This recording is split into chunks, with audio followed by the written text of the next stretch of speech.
नीला समंदर, सफेद रेत और दूर तक फैली हरियाली। अंडमान निकोबार द्वीप समूह, जहां प्रकृति अपने सबसे खूबसूरत रूप में नजर आती है। इस द्वीप को करीब से जानने के लिए हम पहुंचे इसकी राजधानी पोर्ट ब्लेयर, जहां एबरडीन बाजार की रौनक, स्थानीय हस्तशिल्प और ताजा नारियल पानी का स्वाद खास अनुभव देता है। इसी सफर में हम पहुंचे चाथम आरा मिल। 1883 में बनी ये जगह एशिया की सबसे पुरानी आरा मिलों में से एक है। इसके परिसर में बना वन संग्रहालय अंडमान की दुर्लभ लकड़ियों से तैयार खूबसूरत शिल्प और समृद्ध इतिहास की झलक दिखाता है, जो यहाँ आने वाले पर्यटकों को प्रकृति और विरासत से जोड़ता है। पोर्ट ब्लेयर के चैथम आइलैंड पर मौजूद है ये ब्रिटिश काल का सॉ मिल, जो कि एशिया का सबसे पुराना और सबसे बड़ा आरा मिल है। आज भी यहाँ पे लकड़ियों को काटा जाता है, उन्हें प्रोसेस किया जाता है और ऑल ओवर आइलैंड पर भी सप्लाई करा जाता है। लेकिन इस द्वीप की पहचान सिर्फ खूबसूरती नहीं है, इसके पीछे छिपा है एक गहरा इतिहास। सन 1857 के बाद अंग्रेजों ने इन द्वीपों को दन उपनिवेश बना दिया, जहां कैदियों को भेजा गया और यहीं से शुरू हुई बसावट की कहानी।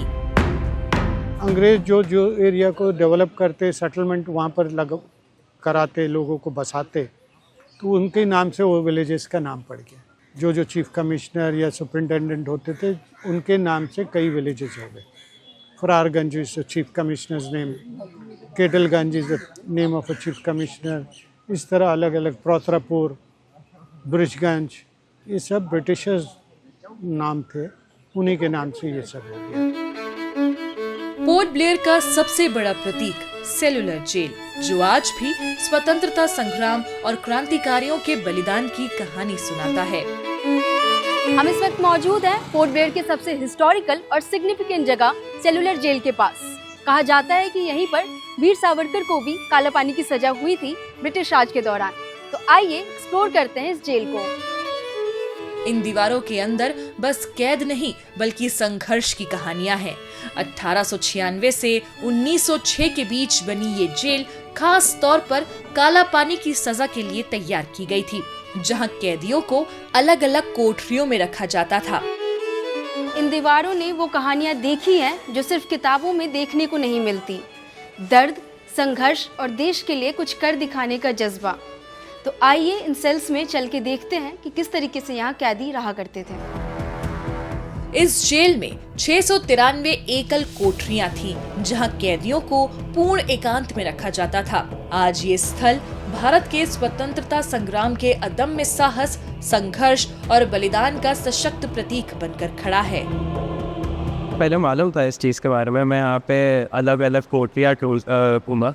मैं यहाँ पे ये देखने आया था कि यहाँ पे लोग कैसे रहते थे, जितने भी क्रांतिकारी थे या फिर जितने भी प्रिजनर्स थे, वो यहाँ पे कैसे रहा करते थे, उनको क्या खाना दिया जाता था। स्कूल में पढ़ा था इसके बारे में। आज सारी मेमोरीज फ्रेश हो रही हैं, देख रहे हैं उन्होंने कैसे स्ट्रगल किया था हमारे लिए और कैसे आज हम खुली हवा में सांस ले रहे हैं। इन संकरी कोठरियों से गुजरते हुए हम पहुंचे उस जगह जहां इतिहास सबसे ज्यादा सिहराता है, फांसी घर, जहां कभी हमारे स्वतंत्रता सेनानियों को फांसी दी गई।